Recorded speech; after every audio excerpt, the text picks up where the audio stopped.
નમસ્કાર વિદ્યાર્થી મિત્રો, ધોરણ 12 ફિઝિક્સ વિષયના આજના આ વિડિયો લેક્ચરની અંદર આપ દરેક વિદ્યાર્થીઓનું સ્વાગત છે। છેલ્લા વિડિયો લેક્ચરની અંદર આપણે એસી કરંટ એટલે કે પ્રત્યાવર્તી પ્રવાહ બરાબર એની અંદર માત્ર ઇન્ડક્ટર ધરાવતો એસી પરિબળ બરાબર એની અંદર આપણે એનો સરેરાશ પાવર છે શૂન્ય થાય છે આ બાબતને આપણે ચર્ચા કરી છે। અત્યાર સુધીમાં આપણે બે પ્રકારના પરિબળ જોયા। एक परिपथ के जेमा मात्र अवरोध से एसी सप्लाई साथे जोड़ेलो होय बराबर जेमा खाली एक अवरोध आर से एसी सप्लाई साथे जोड़वामां आवे अने त्यारे आपणे जोयुं हतुं के वोल्टेज अने प्रवाह बंने समान कळामां होय छे, बंनेनी कळा समान होय छे, बंने एक साथे महत्तम एक साथे शून्य थाय बराबर એટલે એનો કળા તફાવત આપણે શૂન્ય મળે બરાબર બંનેની કળા કેવી મળે સમાન અને એનો ગ્રાફ પણ આપણે જોયો। ત્યારબાદ આપણે બીજો પરિપથ કે જેમાં માત્ર ઇન્ડક્ટર એટલે ગૂંચળું બરાબર એક પ્રેરિત ગૂંચળું છે એને એસી સપ્લાય સાથે જોડવામાં આવે બરાબર ઇન્ડક્ટરને એસી સપ્લાય સાથે જોડવામાં આવે તો ત્યારે પણ આપણે એનો પરિપથ છે જોયો હતો બરાબર। એની અંદર આપણે જોયું હતું કે પ્રવાહ છે વોલ્ટેજ કરતા કળામાં π/2 જેટલો પાછળ રહે છે। આપણે વોલ્ટેજ અને પ્રવાહના સમીકરણ જોયા હતા બરાબર। તો એમાં વોલ્ટેજની કળા અને પ્રવાહની કળા બંને અલગ હતી बराबर वोल्टेजनी कळा करता प्रवाहनी कळा छे π/2 जेटली पाछळ आपने जोवा मळती अने एनो पण आपणे सरेराश पावर मेळव्यो सरेराश पावर आपने शून्य मेळव्यो एक पूर्ण चक्र दरमियान बराबर इंडक्टर वाळो परिपथ होय तो एनो सरेराश पावर छे केवो मळे छे आपने शून्य मळे छे। हवे एवो ज एक परिपथ आपणे आ जोवानो छे बराबर अने एने आपणे केपेसिटरनो परिपथ कहीशुं के जेमां एसी सप्लाई साथे फक्त केपेसिटर ने जोड़वामां आवे बराबर। तो त्यारे वोल्टेज अने प्रवाह बंनेनी कळा आपणे एनो संबंध मेळवવાનો છે बराबर वोल्टेजનું समीकरण एना आधारे प्रवाहનું समीकरण अने आमां पण आपणे सरेराश पावर एक चक्र दरमियान सरेराश पावर मेळवવાનો છે। तो हवे सर्वप्रथम आपणे केपेसिटर છે बराबर एनो परिपथ છે જોઈએ एसी सप्लाई साथे जोड़वामां आवे बराबर तेनो परिपथ છે दाखला तरीके કે આવો છે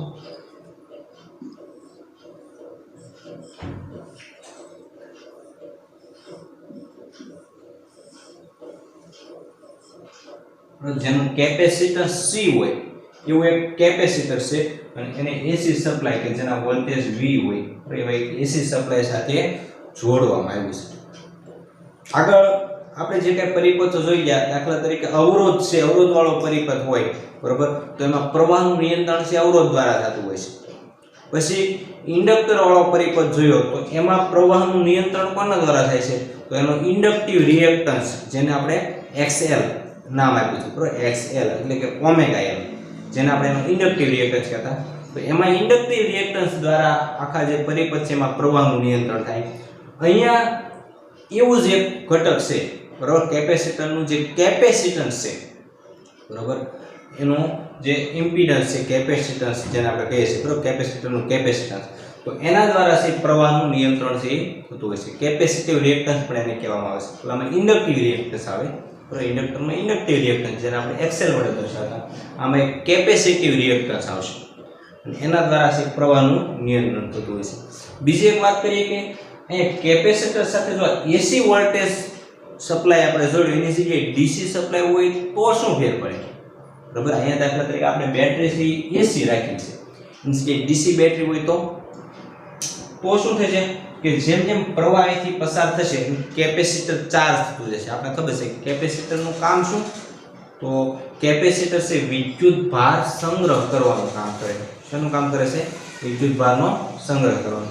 તો જેમ જેમ અહીંથી વિદ્યુત પ્રવાહ પસાર થશે એમ કેપેસિટરની પ્લેટ ઉપર વિદ્યુત ભાર જમા થતું જશે એટલે કેપેસિટર ચાર્જ થતું જશે અને જેમ જેમ કેપેસિટર ચાર્જ થતું જાય એમ એ પ્રવાહનો વિરોધ કરે તો કેપેસિટર જેમ વધારે ચાર્જ થતું જાય एम प्रवाहनो शुं करे विरोध करे। एक समय एवो आवशे केपेसिटर संपूर्ण चार्ज थई जाय बराबर त्यारे प्रवाह से शून्य थई जाय छे घटीने।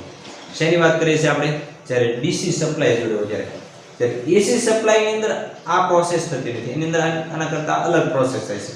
એમાં શું થાય છે તો એમાં અર્ધ ચક્ર દરમિયાન બરાબર આપણે પૂર્ણ ચક્રની વાત કરીએ તો એમાં જે અર્ધ ચક્ર આવે છે તો 0 થી π तो अर्ध चक्र दरमियान आ केपेसिटर चार्ज थाय छे કેપેસિટર, કેપેસિટરને ગુજરાતીમાં સંઘારક પણ કહેવામાં આવે છે, એ પણ નામ યાદ રાખજો. કેપેસિટરને ગુજરાતીમાં શું કહેવાય?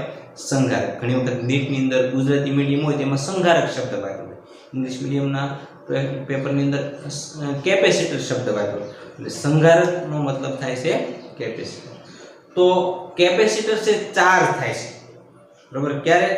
કે જ્યારે અર્ધચક્ર દરમિયાન પહેલું અર્ધચક્ર હોય તો એમાં કેપેસિટર ચાર્જ થાય છે, ત્યારબાદ પછીનું અર્ધચક્ર છે એમાં કેપેસિટર છે ડિસ્ચાર્જ થાય છે.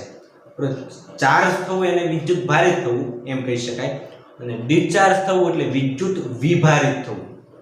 ઘણી વખત આવો શબ્દ પણ વાપરવામાં આવે, વિદ્યુત ભારિત અને વિદ્યુત વિભારિત.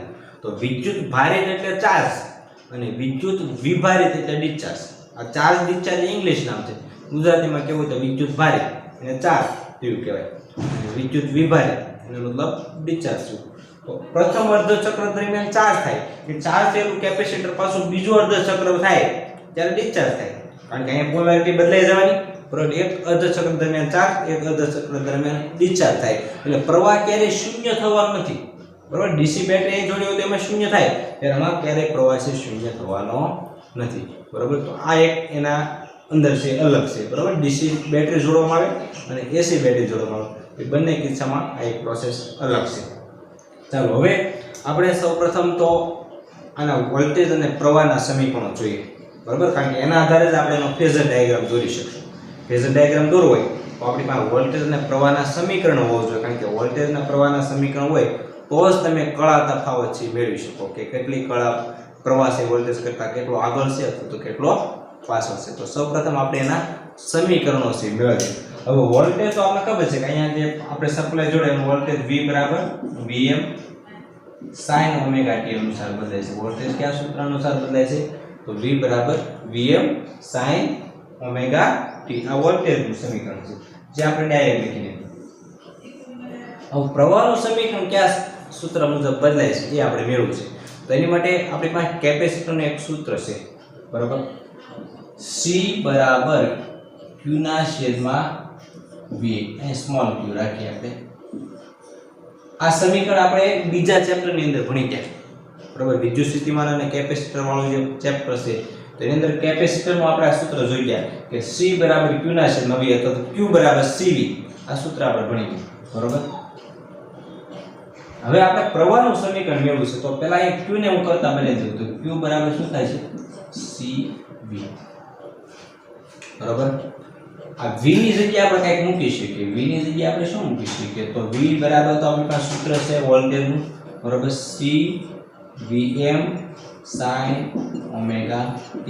આ આપણે q મેળવ્યું, બરાબર. વિદ્યુત ભાર મેળવ્યો. આપણે તો પ્રવાહનું સમીકરણ મેળવ્યું છે. હવે આપણે બધાને ખ્યાલ છે કે વિદ્યુત ભારમાંથી આપણે પ્રવાહ મેળવવો હોય, તો વિદ્યુત ભારનું સમીકરણ આપીને આપણે પ્રવાહ મેળવવો હોય તો એની માટે આપણે શું કરવું પડે? વિદ્યુત ભારનું સમય સાપેક્ષે વિકલન કરો તો તમને પ્રવાહ છે આપે છે. એટલે I બરાબર dq dt થાય, બરાબર. I બરાબર શું થાય? dq dt. આ સમીકરણ પણ આપણે આગળ ભણી ગયેલા છે, બરાબર. I બરાબર dq dt. વિદ્યુત પ્રવાહ આપ્યો હોય ને આપણે વિદ્યુત ભાર મેળવવો તો સંકલન કરવું પડે, અને વિદ્યુત ભાર આપ્યો અને વિદ્યુત પ્રવાહ મેળવવો તો વિકલન કરવું પડે સમયની સાપેક્ષે. તો અહીંયા આપણે વિકલન કરશું. ચાલો આનું વિકલન કરવાનું છે આ પદનું. તો એની અંદર સૌપ્રથમ અચળ રાશિ છે ને બહાર લેવી પડે, બરાબર. અચળ રાશિ આમાં કઈ કઈ છે? તો Vm ને ઓમેગા Vm અને C આ બંને અચળ રાશિ છે. કેપેસિટરનું કેપેસિટન્સ અચળ હોય, બરાબર. આપણે ફક્ત કેપેસિટન્સ બદલવું હોય તો એની બે પ્લેટો વચ્ચે જે માધ્યમ બદલીને આપણે કેપેસિટન્સ બદલી શકીએ. અહીંયા કેપેસિટન્સ તો અચળ છે કારણ કે માધ્યમ બદલાવાનું નથી. તો Vm ને C બે અચળ છે, બરાબર. તો Vm અને C એનું બાય. હવે વિકલન ખાલી કોણ કરવાનું રહે? sin ઓમેગા t નું. તો sin ઓમેગા t નું વિકલન શું થાય? આપણે ખ્યાલ છે sin નું થાય છે cos, તો sin નું થાય છે cos ઓમેગા t. અને હજી આ ઓમેગા t નું વિકલન કરવાનું બાકી. આ તો આપણે વિધેયનું કર્યું, sin નું cos, હજી આ ખૂણાનું બાકી છે. તો ઓમેગા t નું શું થાય? તો ઓમેગા એટલે ગુણ્યા શું આવશે?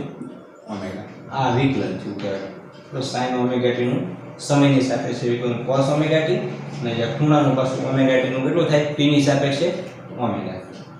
હવે આને આપણે આ રીતે લખી શકીએ Vm, આ ઓમેગા ને આગળ લઈ રહ્યો છે, omega C cos omega t, બરાબર. I બરાબર આપણું I બરાબર ઓમેગા c ને પહેલા લખી નાખ્યું ઓમેગા c Vm. હવે જો cos છે એને આપણે sin સ્વરૂપમાં ફેરવવું છે કારણ કે અહીંયા cos અહીંયા sin આપણે બે વચ્ચેનો કળા તફાવત મેળવવો હોય તો બંને એક વિધેયમાં આવવું જોઈએ કા બંને cos માં કા બંને sin માં આવવું જોઈએ તો આ વોલ્ટેજનું સમીકરણ sin મુજબ છે એટલે આને આપણે sin માં ફેરવવું છે બરાબર તો હું આમ લખી શકું કે sin ઓમેગા t વત્તા પાઈ બાય 2 બરાબર પાઈ બાય 2 માં તમે ઓમેગા t ઉમેરો તો pi by 2 plus omega t pi by 2 એટલે આપણે y થી શરૂઆત કરી પ્લસ ઓમેગા t એટલે બીજું ચરણ બીજા ચરણમાં sin ધન હોય બરાબર અને પાઈ બાય 2 પરથી શરૂઆત y અક્ષ પરથી શરૂઆત કરી એટલે cos નું શું થઈ જાય sin થઈ જાય ટૂંકમાં cos ઓમેગા t ને આપણે આ સમીકરણ સ્વરૂપે લખી શકીએ બરાબર હવે આજે આપણે સમીકરણ મળ્યું પ્રવાહનું સમીકરણ મળ્યું આ સમીકરણ મળ્યું આપણે કોણ સમીકરણ કહી શકીએ પ્રવાહનું અહીંયા આ જે પદ છે એ પ્રવાહનો કંપ વિસ્તારતા છે કારણ કે આની સરખામણી આપણે I બરાબર Im sin ઓમેગા t વત્તા પાઈ બાય 2 સાથે કરીએ આ જે આપણે પદ મળશે એ શેનું પદ હશે પ્રવાહનો કંપ વિસ્તાર એટલે કે મહત્તમ પ્રવાહ બરાબર તેથી Im એટલે મહત્તમ પ્રવાહ બરાબર શું થશે તો ઓમેગા c Vm. હવે Vm ને ઓમેગા c નું છેદમાં લખવા હોય તો આમ લખી શકું Vm ના છેદમાં 1 ઓમેગા c કારણ કે આપણે જે સમીકરણ મેળવવું છે બરોબર આપણે જે સમીકરણ બનાવવું છે એને કોની સાથે સરખાવશે તો Im બરાબર V ના છેદમાં R સાથે સરખાવતા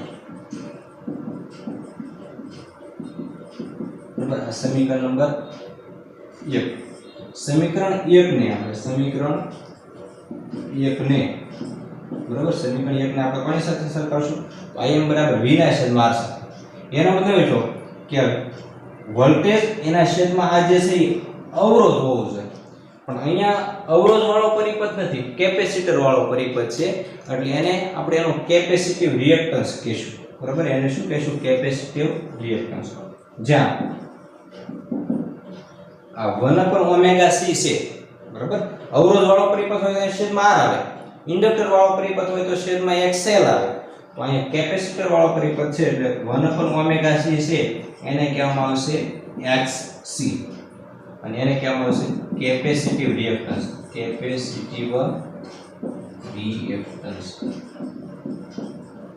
બરાબર જે ભાગ અવરોધક વાળો પરિપથ હોય એમાં અવરોધ ભજવે છે ઇન્ડક્ટર વાળો પરિપથ હોય એમાં ઇન્ડક્ટિવ રિએક્ટન્સ ભજવે છે એ જ ભાગ કેપેસિટર વાળો પરિપથ છે એમાં કોણ ભજવશે કેપેસિટિવ રિએક્ટન્સ એની સંજ્ઞા છે XC છે એટલે એનું સૂત્ર XC બરાબર 1 ઓમેગા c બરાબર 1 ના છેદમાં ઓમેગા c અહીંયા કોણી આવૃત્તિના વ્યસ્ત પ્રમાણમાં હોય છે જ્યારે ઇન્ડક્ટિવ રિએક્ટન્સ એ કોણી આવૃત્તિના સમપ્રમાણમાં હતો કારણ કે XL બરાબર ઓમેગા L આવતું હતું ને બરાબર તો આ કેપેસિટિવ રિએક્ટન્સ કહેવામાં આવશે એનો એકમ છે ઓહમ થશે બરાબર એનો એકમ તો એ ઓહમ જ થશે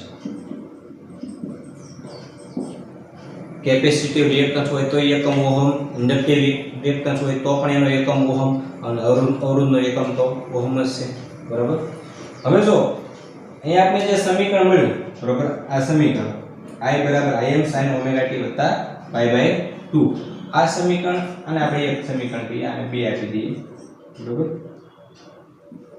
તો સમીકરણ 1 ને આપણે આ સમીકરણ બંનેને જોઈએ તો ખ્યાલ આવી જશે કે વોલ્ટેજ આગળ છે કે પ્રવાહ આગળ છે બરાબર તો વોલ્ટેજની કળા ઓમેગા t છે અને પ્રવાહની કળા કેટલી છે ઓમેગા t વત્તા પાઈ બાય 2 જો પ્લસ પાઈ બાય 2 છે એનો મતલબ શું થયો કે આગળ આપણે જોઈ ગયા કે ઇન્ડક્ટિવ રિએક્ટન્સ વાળો પરિપથ હતો ઇન્ડક્ટર વાળો પરિપથ તો એમાં omega t minus pi by 2 હતા એટલે એમાં આપણે પ્રવાહને શું લીધો હતો વોલ્ટેજ કરતા પાઈ બાય 2 પાછળ આમાં શું આવશે તો આમાં પ્રવાહ છે વોલ્ટેજ કરતા પાઈ બાય 2 જેટલો આગળ છે બરાબર સમીકરણ 1 અને સમીકરણ 3 કહીએ તો સમીકરણ 1 અને 3 પરથી આપણે કહી શકીએ બરાબર સમીકરણ 1 અને 3 પરથી કહી શકાય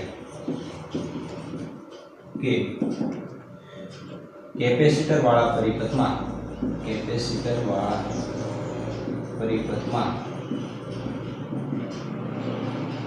પ્રવાહ વોલ્ટેજ કરતા કળામાં π/2 જેટલા આગળ છે,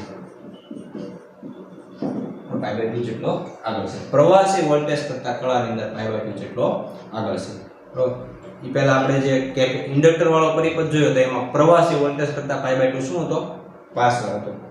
આનો મતલબ શું થાય? પ્રવાહ વોલ્ટેજ કરતા π/2 જેટલો આગળ. એનો મતલબ એવો થાય કે પ્રવાહી વોલ્ટેજ કરતા 1/4 આવર્તકાળ જેટલો સમય વહેલા મહત્તમ મૂલ્ય ધારણ કરશે. બરોબર? પ્રવાહી મહત્તમ મૂલ્ય છે વહેલા ધારણ કરશે. કેટલો સમયગાળો વહેલા? 1/4 ચક્ર જેટલો સમયગાળો વહેલા. તો 1/4 આવર્તકાળ એટલે કે T/4 જેટલો વહેલા છે એ મહત્તમ મૂલ્ય ધારણ કરશે. તો દાખલા તરીકે 0 થી શરૂઆત કરીને T/4 જેટલો સમયગાળો છો, બરોબર?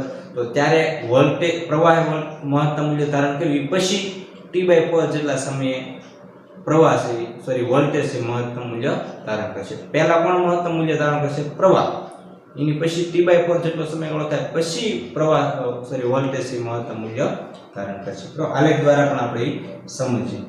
તો પહેલા તો આ સમીકરણ છે, ખાસ દરેક વિદ્યાર્થી નોટ કરી નાખજો. તો આ પ્રવાહનું સમીકરણ, એની અંદર આપણે Im ની જગ્યાએ શું લેવાના છે? Vm ના છેદમાં 1/ωc. બરાબર? બંને સમીકરણો આપણે સાઈડમાં લખી નાખીએ અને પછી આના આલેખ પછી આપણે જોઈએ હવે, અને એનો ફેઝર ડાયાગ્રામ પણ આપણે દોરવાનો છે.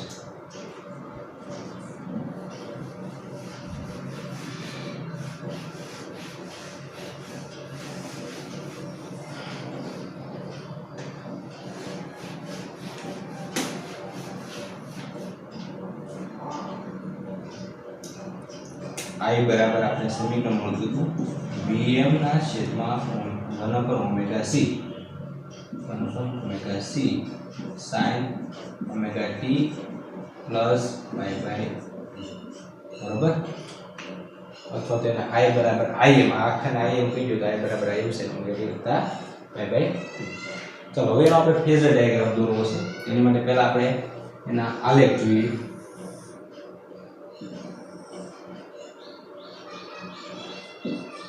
આ અક્ષ ઉપર આપણે ઓમેગા t ની કળા લેવાની છે, બરાબર? અને આ અક્ષ ઉપર આપણે વોલ્ટેજ અને પ્રવાહ બંનેના આલેખ દોરશું. સૌપ્રથમ વોલ્ટેજ પાછળ છે અને પ્રવાહ આગળ છે, બરાબર? તો પહેલા આપણે વોલ્ટેજનો ગ્રાફ દાખલા તરીકે અહીંથી દોરીએ 0 આગળથી. અહીં 0, અહીંની કળા છે પાય છે, અહીંની કળા 2π છે, બરાબર? હવે વોલ્ટેજ, આ જે ગ્રાફ દોર્યો મેં બ્લેક લાઈન વાળી, વોલ્ટેજનો ગ્રાફ છે. પ્રવાહનો ગ્રાફ ક્યાંથી શરૂ કરશું? તો વોલ્ટેજ કરતા પ્રવાહ આગળ છે, π/2 જેટલો આગળ છે. એનો મતલબ એ કે અહીંયા જ્યાં 0 છે ત્યાં આને શું છે? મહત્તમ છે. એટલે પ્રવાહનો ગ્રાફ મહત્તમથી શરૂ થશે, એ આગળ છે. તો પાછળ હોત તો આપણે નીચેથી શરૂ કરતા ને, પાછળ હતો અને આગળનો આપણે આલેખ જોઈ ગયા માત્ર ઇન્ડક્ટર વાળો. તો એમાં આપણે વોલ્ટેજનો ગ્રાફ 0 થી શરૂ કર્યો હતો, પ્રવાહનો ગ્રાફ આપણે નીચેથી શરૂ કર્યો હતો, એ પાછળ હતો. એટલે અહીંયા પ્રવાહ આગળ છે એટલે આપણે ઉપરથી શરૂઆત કરશું, બરાબર?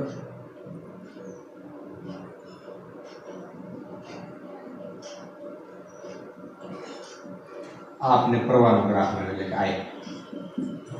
ખ્યાલ આવે છે?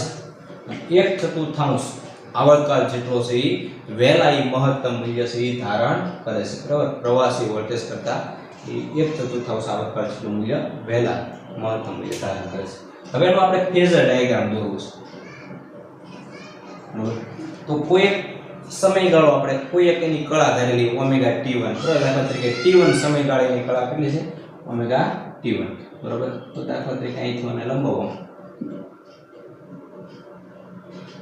અહીંયા ωt1 ની કળા છે, t1 જેટલા સમયની કળા કેટલી છે? ωt1 છે, બરાબર? હવે આપણે એનો ફેઝર ડાયાગ્રામ દોરવો છે. તો સૌપ્રથમ દાખલા તરીકે આ બંનેને આપણે લંબાઈ દે. વોલ્ટેજનો ગ્રાફ છે, બરાબર? એનું જ્યાં t1 સમયે જેની વેલ્યુ છે, કેટલી વેલ્યુ છે એનું આપણે કંપ વિસ્તાર માપવો છે. એની માટે આપણે ત્રુટક રેખા વડે એને લંબાવશું, બરાબર? વોલ્ટેજનો કંપ વિસ્તાર છે એ t1 સમય કેટલો છે તો એટલો છે, એ માપવા માટે આપણે એક લાઈન દોરશું. એ જે પ્રવાહનું t1 સમયે મહત્તમ મૂલ્ય કેટલું છે પ્રવાહનું, તો એ માપવા માટે આપણે જ્યાં આજે આપણે આલેખ દોર્યો, બરાબર? લીટી દોરી મેં જે ωt1 સમય, એને આપણે જ્યાં પ્રવાહનો ગ્રાફ જ્યાં છેદે છે ત્યાંથી આપણે લાઈન દોરીએ. તો આ આપણને પ્રવાહ માટે લાઈન મળશે. બ્લુ લાઈન પ્રવાહ માટે છે, બ્લેક લાઈન છે વોલ્ટેજ માટેની છે. તો એક જ સમયે લેવાના બેયના મૂલ્ય. એક જ સમય એટલે t1 સમય અને આ કળા ત્યારે કેટલી છે ઓમેગા t1 બરોબર.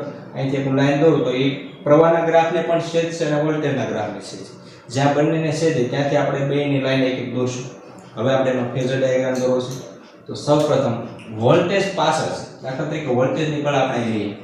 આ વોલ્ટેજની કળા કેટલી છે? તો એ કળા એટલે ખૂણો એ કેટલો છે? ઓમેગા t1 છે. તો પ્રવાહનો કેટલો છે? ઓમેગા t1 વત્તા π/2 છે. એટલે આમાં આપણે પ્લસ π/2 ઉમેરશું બરોબર. એટલે પ્રવાહનો ગ્રાફ છે એ તમને એનો જે ફેઝર ડાયાગ્રામ છે અહીંયા મળશે. દાખલા તરીકે આ ખૂણો છે એ π/2 છે. કેટલો છે? 90 એટલે કે π/2. તો આ પ્રવાહ માટેનો ફેઝર છે અને આ જે મેં ફેઝર એટલે સદિશ એ આપણે કોના માટે દોર્યો? વોલ્ટેજ માટેનો ફેઝર દોર્યો. તો આ વોલ્ટેજનો ફેઝર છે અને આ પ્રવાહનો ફેઝર છે. બંનેના મહત્તમ મૂલ્ય બરાબર. તો આનું મહત્તમ મૂલ્ય તમને એટલું મળશે, વોલ્ટેજનું મહત્તમ મૂલ્ય વધારે મળશે બરાબર. તો આ રીતે મિત્રો અહીંયા આપણે ફેઝર ડાયાગ્રામ છે જોયો બરાબર. અહીંયા આપણે જોઈ શકીએ કે વોલ્ટેજ પાછળ છે. તમે આમ વિષમ ઘડી દિશામાં આમ ફેરવો બરાબર. સદિશને ઘુમાવો તો વિષમ ઘડી દિશા સદિશ એટલે ફેઝર તમે આમ ઘુમાવશો તો વોલ્ટેજ અહીંયા છે ત્યારે પ્રવાહ એમથી આગળ છે π/2 જેટલો આગળ છે. ગ્રાફના આધારે પણ તમે કહી શકાય બરાબર કે વોલ્ટેજ છે પાછળ છે એની કરતાં પ્રવાહ આગળ છે. કેટલો આગળ છે? તો π/2 જેટલો આગળ છે બરાબર. તો આ રીતે મિત્રો આપણે અહીંયા માત્ર કેપેસિટર ધરાવતા પરિપથ એનું પૃથ્થકરણ કર્યું બરાબર. એના વોલ્ટેજ અને પ્રવાહના સમીકરણો મેળવ્યા.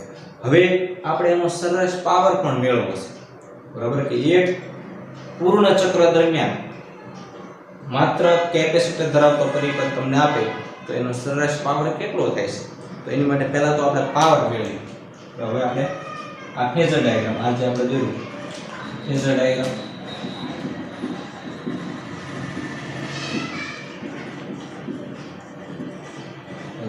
આ એનો પરિપથ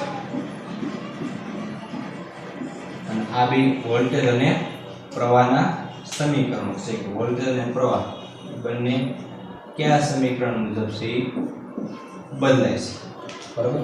હવે આપણે એનો સરેરાશ પાવર મેળવવો છે એક ચક્ર દરમિયાન. એક પૂર્ણ ચક્ર દરમિયાન એનો સરેરાશ પાવર કેટલો થાય? તો સૌપ્રથમ તો પાવરનું સૂત્ર આપણે આગળ જોઈએ એ પ્રમાણે P = V * I આવું એક સૂત્ર છે પાવરનું. Power P = V * I. V અને I બેયના આપણી પાસે સૂત્ર છે બરાબર. V બરાબર શું છે? અહીં I બરાબર આપણે આને Im જ ધારી લઈએ તો શું લખી શકાય? Im sin ઓમેગા t વત્તા π/2 લખી શકાય. I બરાબર તો કેપિટલ I લખશું. I બરાબર Im sin omega t plus π/2. તો V ની જગ્યાએ શું આવશે? Vm sin ઓમેગા t આવશે અને I ની જગ્યાએ શું આવશે? Im sin ઓમેગા t વત્તા π/2. ટૂંકમાં V અને I ની કિંમત આ બંનેની અંદરથી આપણે મૂકી દીધી બરાબર. હવે જો આ Im ને આગળ લઈ લો. Im * Vm આ sin ઓમેગા t અને આની જગ્યાએ હું શું લખી શકું? તો આ આપણે શેની જગ્યાએ લખેલું છે?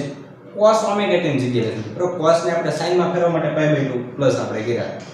તો અહીંયા આપણે આ sin ઓમેગા t પ્લસ π/2 છે હું શું લખ્યું? cos ઓમેગા t લખી શકું. એટલે એની જગ્યાએ cos ઓમેગા t. તો sin * cos હોય એનું આપણી પાસે કોઈ સૂત્ર નથી પણ 2 sin * cos હોય તો આપણી પાસે સૂત્ર છે. એટલે આપણે ઉપરની છે 2 વડે ગુણી નાખી અને 2 વડે ભાગી નાખી. Vm Im/2 અને 2 વડે ગુણો તો 2 sin omega t * cos omega t. ટૂંકમાં 2 વડે ગુણ્યા અને 2 વડે ભાગ્યા તો આ એમ નામ રહેશે. Im Vm/2 એમ નામ રહેશે. આ 2 sin omega t * cos omega t એટલે કેટલા થાય? તો sin 2 ઓમેગા t. આવો એક સૂત્ર છે નિત્યસમ બરાબર. કોના બરાબર? પાવર બરાબર. આપણે તો સરેરાશ પાવર જોઈએ છે કે આપણે ત્રિકોણીય કૌંસની અંદર સરેરાશ પાવર મેળવશું બરાબર. એક ચક્ર દરમિયાનનો સરેરાશ power Im Vm/2 sin 2 omega t. હવે આપણે ખબર છે કે એક પૂર્ણ ચક્ર દરમિયાન આ જે વેલ્યુ છે અચળ જ રહે, એમાં કઈ ફેરફાર થવાનો નથી. Im/2 તો એની સરેરાશ વેલ્યુ તો એક ચક્ર દરમિયાન Im/2 જ રહે છે, એટલે એમ નામ Im/2 તો એની સરેરાશ વેલ્યુ નહીં થશે. પણ આ sin 2 ઓમેગા t એની એક ચક્ર દરમિયાનની, તો એક પૂર્ણ ચક્ર દરમિયાન એની સરેરાશ વેલ્યુ કેટલી થાય? 0. બરાબર. આપણે આગળ કીધું છે કે ત્રિકોણમિતિય વિધેય હોય, sin હોય કે પછી cos હોય, તો એની એક ચક્ર દરમિયાનની સરેરાશ વેલ્યુ 0 થાય. બરાબર. તો ડાયરેક્ટલી એની બરાબર 0 લખીએ તો આખું પદ કેવું થઈ જાય? 0. સરેરાશ પાવર તમને કેવો મળશે? 0. બરાબર. કારણ કે આ લખી શકાય કે એક ચક્ર માટે, એક પૂર્ણ ચક્ર માટે sin 2 ઓમેગા t બરાબર કેવા થાય? 0. નું સરેરાશ વેલ્યુ છે 0 થાય. બરાબર. એટલા માટે છે અહીંયા આપણે એની જગ્યાએ 0 મૂક્યા અને આપણે સરેરાશ પાવર છે એક ચક્ર દરમિયાનનો કેવો મળ્યો? 0. આગળ આપણે ઇન્ડક્ટર વાળો પરિપથ જોઈ ગયા તો એમાં પણ સરેરાશ પાવર 0 હતો, અને કેપેસિટર વાળો પરિપથ આપણે જોઈએ તો એમાં પણ એક આવર્તકાળ દરમિયાન, બરાબર, એટલે એક પૂર્ણ ચક્ર દરમિયાન સરેરાશ પાવર 0 થાય છે. માત્ર અવરોધ વાળો પરિપથ છે જેમાં સરેરાશ પાવર 0 થતો નથી. બરાબર. તો આટલી બાબત છે આપણે માત્ર કેપેસિટર વાળા પરિપથ માટે યાદ રાખવાની છે. બરાબર. અને એની અંદર આપણે એક જે કેપેસિટિવ રિએક્ટન્સ મળ્યું, બરાબર, એ પણ યાદ રાખશું. બરાબર. આપણે એને શું કહીએ છીએ? XC કહીએ છીએ. કેપેસિટિવ રિએક્ટન્સ ને આપણે XC વડે દર્શાવી. XC બરાબર શું થાય? તો 1/ωc થાય. ઓમેગા ની જગ્યાએ તમે 2πf પણ મૂકી શકો, 2πμ, તો 1/2πμ c. તો આ પણ એક કેપેસિટિવ રિએક્ટન્સ નું સૂત્ર છે. બરાબર. 1/ωc અને ઓમેગા ની જગ્યાએ શું મૂકી શકીએ? તો 2πμ મૂકી શકીએ. આવૃત્તિના પદમાં આપણે ફેરવી નાખીએ તો 2πμ c. બરાબર. c કેપેસિટન્સ છે. બરાબર. μ છે એની કોણીય આવૃત્તિ છે, ઓમેગા, અને આ μ છે એની રેખીય આવૃત્તિ છે. તો આ એક કેપેસિટિવ રિએક્ટન્સનું સૂત્ર છે. આના આધારે આપણે એવું કહી શકીએ કે કેપેસિટરનો કેપેસિટિવ રિએક્ટન્સ જેમ આવૃત્તિ વધે એમ ઘટે. આવૃત્તિના કેવા પ્રમાણમાં છે? વ્યસ્ત પ્રમાણમાં છે. આગળ આપણે ઇન્ડક્ટર માટે જોઈ ગયા તો ઇન્ડક્ટરમાં આ કેપેસિટિવ રિએક્ટન્સની જગ્યાએ ઇન્ડક્ટરમાં શું આવતું હતું? તો ઇન્ડક્ટરની અંદર XL આવતું અને એને આપણે ઓમેગા L લખતા. એ બરાબર શું લખતા? Omega L. એમાં ઓમેગા એટલે કોણે આવતી? L એટલે એનું ઇન્ડક્ટન્સ. બરાબર. ઓમેગા ની જગ્યાએ 2πμ મૂકો તો 2πμ * L. આ ઇન્ડક્ટર માટે અને આ કેપેસિટર માટે. બરાબર. તો ઇન્ડક્ટરની અંદર આપણે જોઈએ તો કોણીય આવૃત્તિના સમપ્રમાણમાં છે, અથવા તો રેખીય આવૃત્તિના પણ કેવા પ્રમાણમાં છે? સમપ્રમાણમાં. જ્યારે અહીંયા તો કોણીય આવૃત્તિ અને રેખીય આવૃત્તિ બેયના કેવા પ્રમાણમાં આવે છે? કેપેસિટિવ રિએક્ટન્સ તો વ્યસ્ત પ્રમાણમાં આવે છે. બરાબર. તો આ રીતે મિત્રો આપણે અહીંયા માત્ર કેપેસિટર ધરાવતો પરિપથ કે જેમાં પરિપથની અંદર ફક્ત કેપેસિટર હોય, બરાબર, ત્યારે વોલ્ટેજ અને પ્રવાહના સમીકરણો જોયા. કોણ કળામાં આગળ છે, કોણ કળામાં પાછળ છે. તો પ્રવાહ છે વોલ્ટેજ કરતા કળામાં π/2 જેટલો આગળ છે. બરાબર. એટલે પ્રવાહ વોલ્ટેજ કરતા 1/4 આવર્તકાળ જેટલી મહત્તમ મૂલ્ય છે વહેલા ધારણ કરે છે, જેટલા સમય, અને વોલ્ટેજ એટલો સમય છે એનું જે મહત્તમ મૂલ્ય છે મોડું ધારણ કરશે. બરાબર. અને એનો ગ્રાફ છે આપણે જોયું. ગ્રાફની અંદર પણ ખાસ ધ્યાન રાખવાનું કે 0 થી શરૂઆત કરી તો આ મહત્તમથી શરૂઆત થશે, તો પ્રવાહની પણ આગળથી શરૂઆત કરવી પડશે, નીચેથી નહીં.